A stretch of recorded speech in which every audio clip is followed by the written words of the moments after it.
Hello, it's Nikki, and welcome to the podcast. I'm so glad so many of you are loving the interviews, and thank you so much for sharing, rating, and reviewing.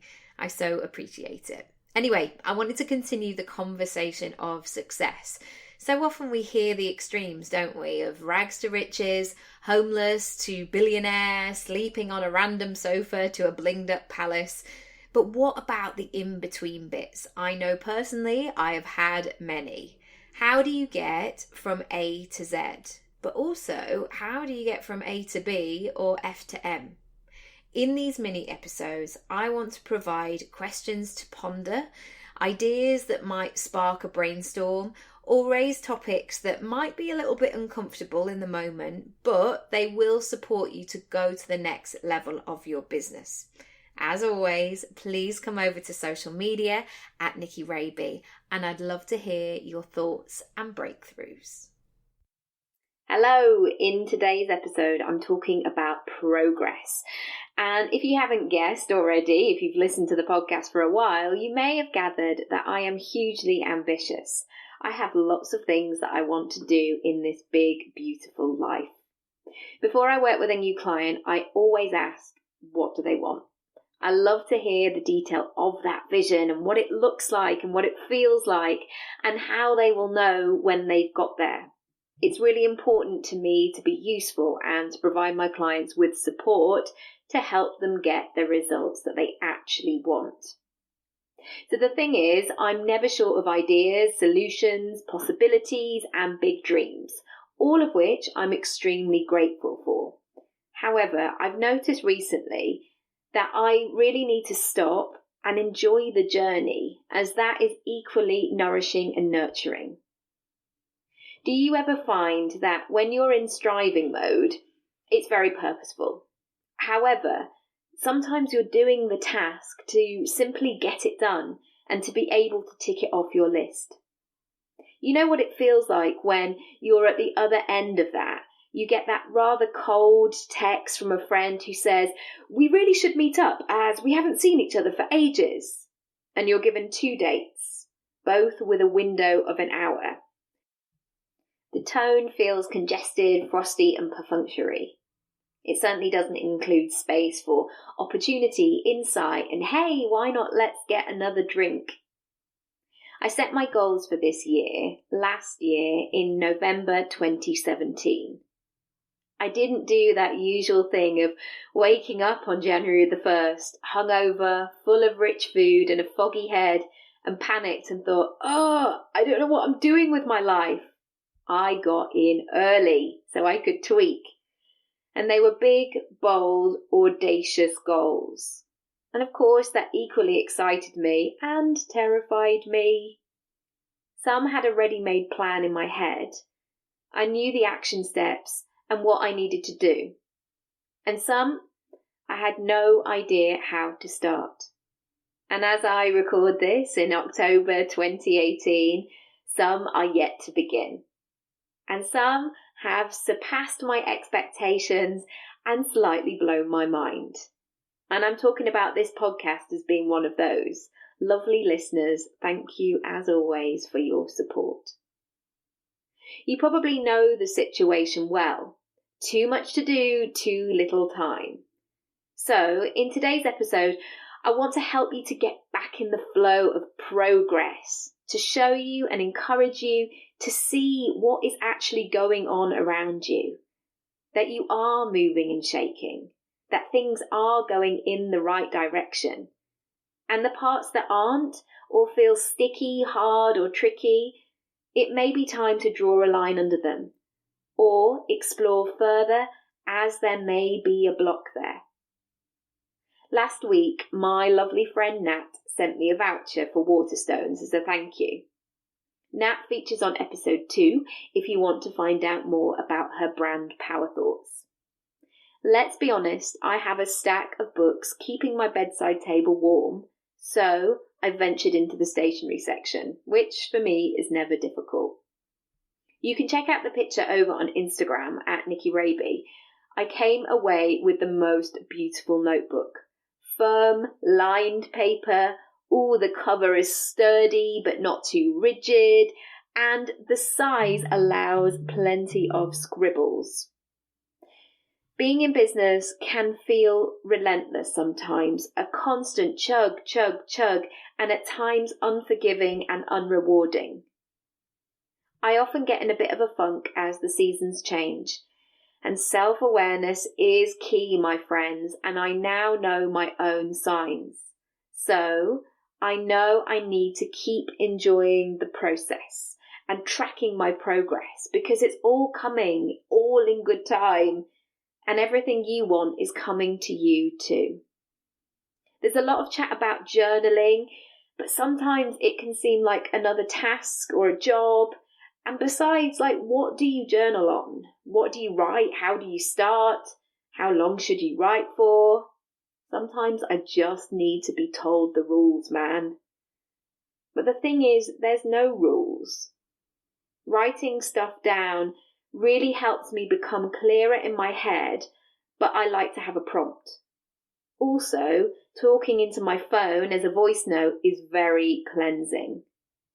Often I will save them for a week or so and then delete them if I no longer feel emotionally charged by them, or if I just get that sense that things have moved on. The active action of deleting, it feels so good. And after all, it's always about doing what feels good. And I urge you to find your thing.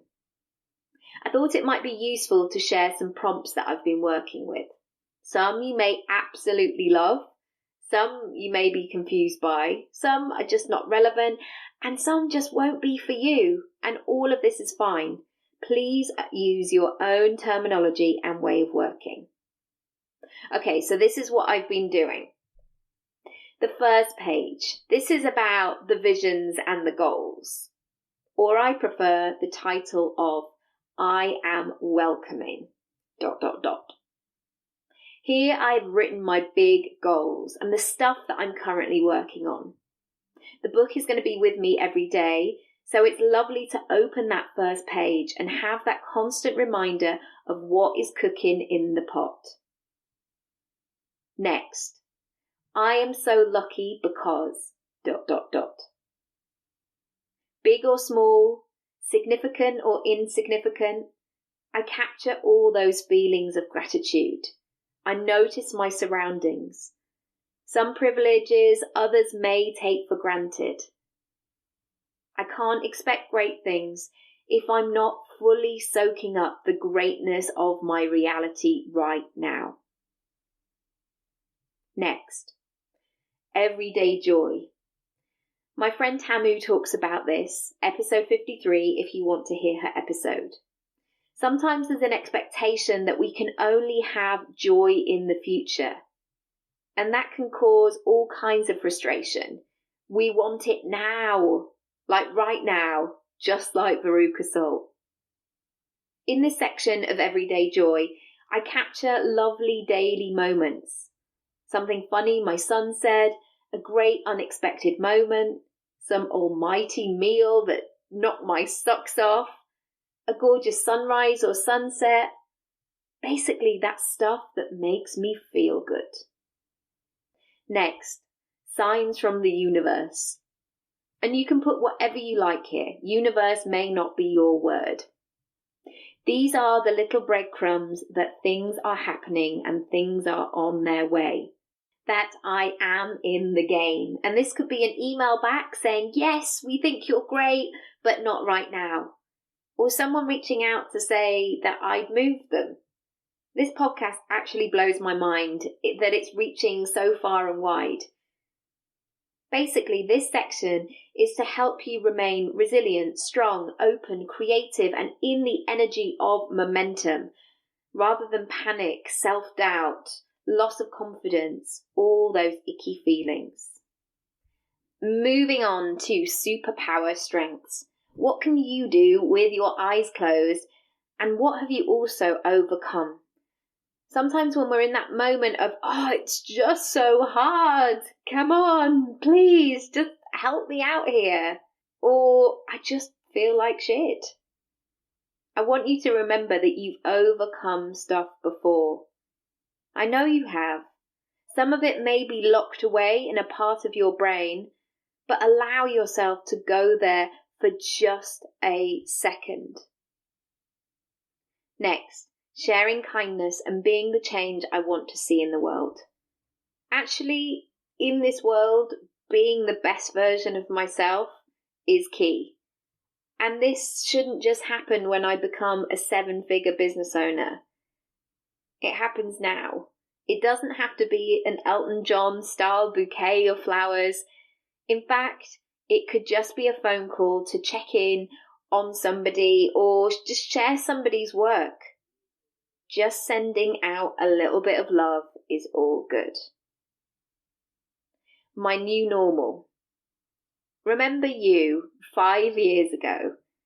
They may be in awe of what you're doing right now. This could be a trip down memory lane. Remember when?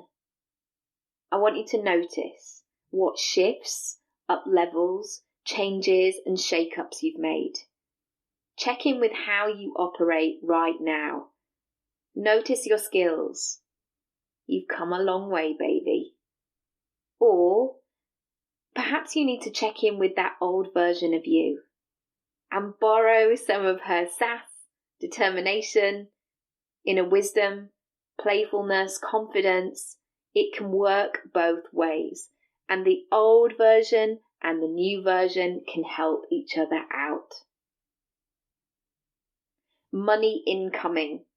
And this is not my whole accounting system. This is just a little note from myself. I track it, it grows. I cherish it when it comes in. I like to have an awareness of what's going on. Podcast or social media. So I track my podcast stats, but for you, it could be website visits or social media stats. This is a juicy one. Areas of development. I firstly write a list, and then I dedicate some space for each task that I'm looking at. I write the area at the top of each page, and then I document the evidence and how I'm getting closer. For example, to be able to run 10K. I ran for 45 minutes today when I didn't want to in the pouring rain. Or one of your goals or areas of development might be growing your business. Get clear on what that is for you, and then write down the evidence to show that you are getting closer each and every day. Wish list. Stuff or things or experiences I would like. It can be easy to just keep working hard. So make sure that you have some incentives, some things that you would really like, maybe things that you want to bring in to grow your business or grow your brand, all kinds of good stuff. Write them all down. Often as well, I write down how much they're going to cost, so I get a sense of how I'm spending my money. The forgiveness list. Strategy and mindset go hand in hand, and there must be congruency.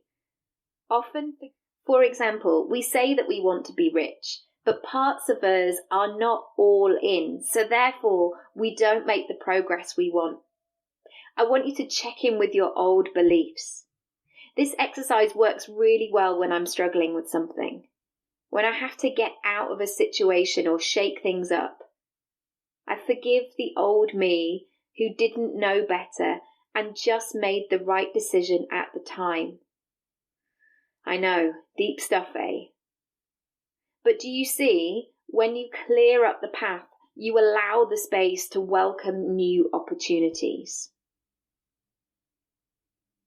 I would love to hear about how you journal and how you get on with these exercises. So please find me on Instagram at Nikki Raby or email me hello@nikkiraby.com and tell me more.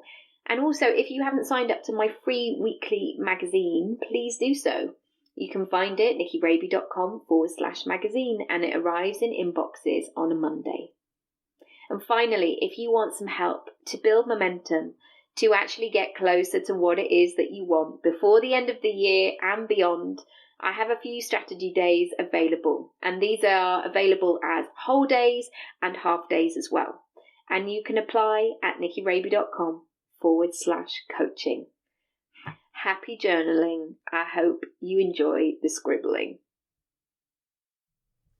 Thank you so much for listening as always. If you do want to rate and review and subscribe over on iTunes or even share it with a friend, I would love it. Thank you so much for your support. If you want to find out more about me and how we can work together, please go to nickiraby.com or connect with me across social media at Nikki Raby. I'll see you soon. Bye.